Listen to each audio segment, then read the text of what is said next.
want to share 9 things that narcissists don't do. Now you might be thinking like, there's probably a lot more than 9 things. Well, yes, there is. But these 9 things are pretty much ingrained in almost every narcissist out there.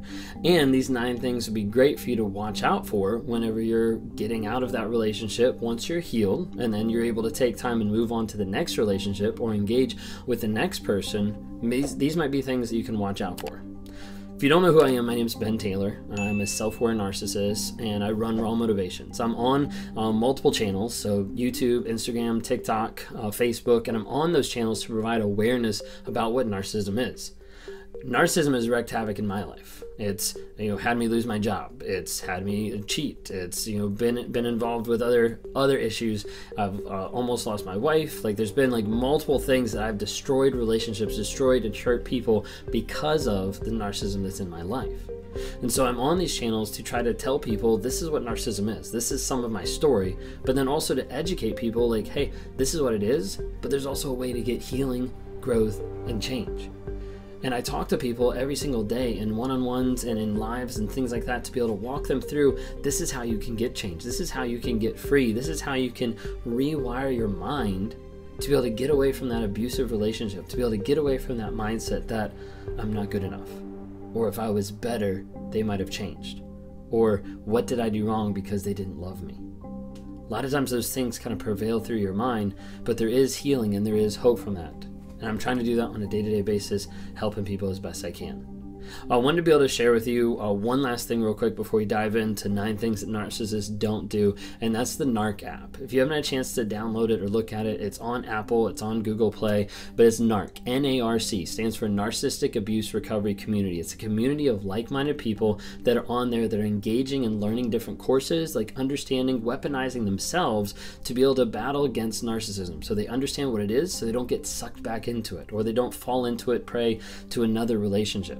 There's also a community on there where you can interact, you can ask questions, so you can be able to track your truth, like write down what you know is true. You can run through different exercises that I teach as far as like how to process the triggers, the feelings, the emotions, to be able to get down to the facts of what's the actual story that's going on in this situation. You can also track your no contact and keep that running total of like, hey, I'm no contact this long, because a lot of times people keep going back and forth so many times. Sometimes you have an abusive relationships, it taking up to 7 times before someone actually leaves that relationship and stays gone. They keep getting sucked back in. All right, so let's talk about this. 9 things that narcissists don't do. All right, number 1, they don't apologize. Did you ever have a narcissist that apologized? You don't. Because oftentimes they don't want to get to the place of saying, I'm wrong. I didn't. That was something that literally early on, a majority of our marriage, like I couldn't physically even say. Like it seemed like it was impossible for me to do the words. Maybe I'm less right, or maybe you're entitled to your opinion, but me actually saying, I am wrong, that was almost impossible. It was impossible for a good like 6 years. It was impossible for me to be able to say in my relationship with my wife because I didn't want to be able to acknowledge that. I didn't want to acknowledge that something might be wrong. Sometimes you'll see kind of a fake apology or a faux apology. And like this idea would be coming alongside and saying, I'm sorry that you feel that way. I'm sorry that you have that reaction. I'm sorry that it doesn't really continue. Just so you know, an apology without changed behavior is just manipulation. And saying I'm sorry doesn't actually show there being any options for changed behavior. Just says, I'm sorry you feel that way, but it doesn't actually fix anything. It doesn't actually help anything, and it doesn't institute any change moving forward. Second one is things that narcissists won't do. Second one, responsibility. They won't take responsibility for their actions. That wasn't me. That was someone else's fault. Literally. Had a one-on-one where I was talking with someone, and the narcissist ended up blaming the truck driving into the fence because of the turkeys. No joke. He wasn't drunk. He was just completely saying, it wasn't my fault. And she was like, so you're saying the turkeys did it? He was like, I don't know. It wasn't me. And would not even admit that he was wrong. A lot of narcissists want that power and want that control. You might have heard the phrase, with great power comes great responsibility. Well, for a narcissist, they want great power, but not the responsibility. They don't want to have to own up to what they're actually doing, how they're controlling people, how they're manipulating. They just want the power, but but they don't want to have any responsibility for it. Number 3, narcissists don't self-reflect. Self-reflection for a narcissist is extremely scary, is extremely vulnerable. The idea of having to look inside myself and acknowledge the shit that's in there, that's scary. That's hard. For me, I think one of the scariest parts was reading through the book Psychopath 3 and getting to the place where it talks about them grooming their victims.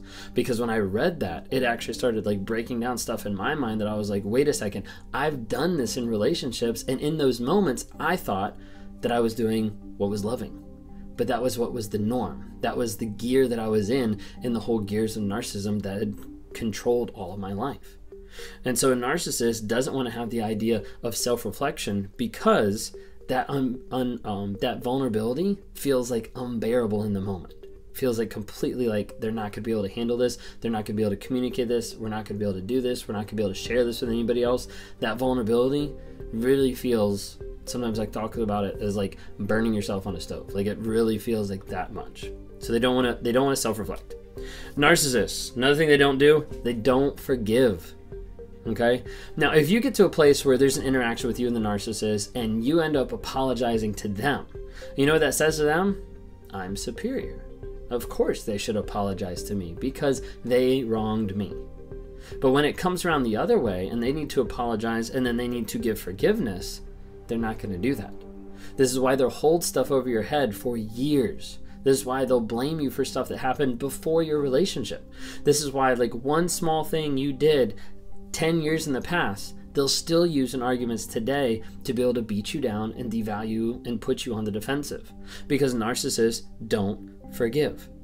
One of the things about that is they don't forgive anybody else because they can't forgive themselves. They're unwilling to self-reflect, understand what's going on, and actually acknowledge what's happening inside them. So as a result, it's always pushed off. All right, the next one. Act selflessly. Were you in a relationship with a toxic person where everything was about them? Everything was focused on what they wanted, what they desired. If you ended up doing something with them, like maybe going on a vacation or going out to eat, it always had to be about them. It always had to be wrapped around what they wanted. It always had to be an end result that they gained from.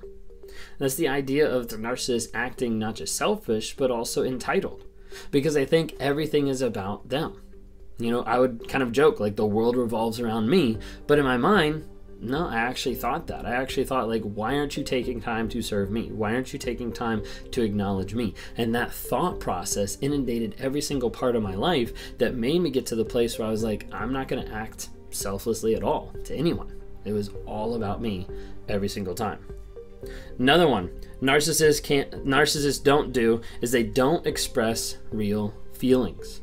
Sometimes people get confused about this because they're like, wait a second, like they have feelings or do they not have feelings? Okay, narcissists have feelings, but they choose to be able to hide that. They choose to be able to hide that behind the mask of narcissism that they put up, the mask of them looking a certain way, acting a certain way. So as a result, they're not going to express feelings. The reason why is because in order to express those feelings, they would have to have the confidence to engage with vulnerability, to be honest about how they actually feel, and be able to share that with other people. It goes back to, again, the idea of vulnerability. Because I don't want to be vulnerable to anyone, I'm not going to bring out my true self, I'm not going to bring out my true feelings, and I'm not going to lay those on the table because the other people, they might reject me, they might hurt me, like whatever it might be, I'm not going to engage in that. Is something a narcissist doesn't do. Narcissist doesn't do emotional nuances. So like the idea of they don't pick up on these small things. They don't pick up on the different ideas that's actually going on. This is what you'll see in narcissistic thinking, that it's very black and white, cut and dried. Yes, no, this happened, this didn't happen. You saw that person, so you're definitely cheating. You walked beside that person, so you're definitely sleeping with them. Like, there's this black and white thinking that just doesn't tie into a lot of logic because life isn't completely black and white. There's a lot of different nuances to it. For me, I would always say to my wife, I was like, I don't get hints. So like, if you don't tell me what you want, I don't get hints. I don't get it. I don't know what you're talking about. I also wanted her to tell me exactly what she wants so I could perform to that level. It's another thing too. All right, 8th one here. Narcissists don't do gratitude. Like they're not thankful for things. When's the last time you had a narcissist who's like, I'm so thankful for all these different people in my life? Like, they're not thankful for the people around them. They're not thankful for anything that happens to them, because the same concept of the superiority, people owe me. So if you give me something, that's mine. So if I have $10 and I give you $10 and I'm like, hey, that's my $10, and you give it back, I'm like, okay, why should I say thank you to you? This is my $10. Like, this was owed to me anyways. That's how the thought process works in the narcissistic mind, is the things that you give them that they should be thankful for, they're not, because they think that that was already owed them, that sense of entitlement. A lot of times they'll get stuck in the aspect of everybody owes me things, and then they don't get those, and they're like, wait a second, I'm the victim because no one helped me out when I needed what was mine, when I needed what I needed. When I was at my lowest, no one helped me out. I'm the victim here, and they can't choose that moment of doing gratitude. One of the things I work on almost every single day is writing down or sharing like a gratitude stack, whether that's about someone else or an event or anything like that, because I know for me, I have to raise my level of gratitude as a narcissist, because otherwise it's not there. It's not something that's actively practiced. So I have to do that countless times, almost every single day. All right, last one. Things that narcissists don't do is give credit. Okay? They want to take the credit, but they don't want to give it. So when you come up with a great idea, when you come up with this awesome thing that, hey, you did this, someone else came up with this idea, they'll be like, oh no, they'll take the credit, because they can't take the attention being brought off them and put on someone else. You might see this especially with kids and with growing up, when, you know, maybe she makes a great hit on the softball team and he's like, yeah, I taught her everything. Or maybe their son works really great doing X, Y, and Z, and someone's like, yeah, they got that from me. Always taking the credit and always want it to come back on them, because the focus has to be on the narcissist. So those are 9 things that narcissists don't do.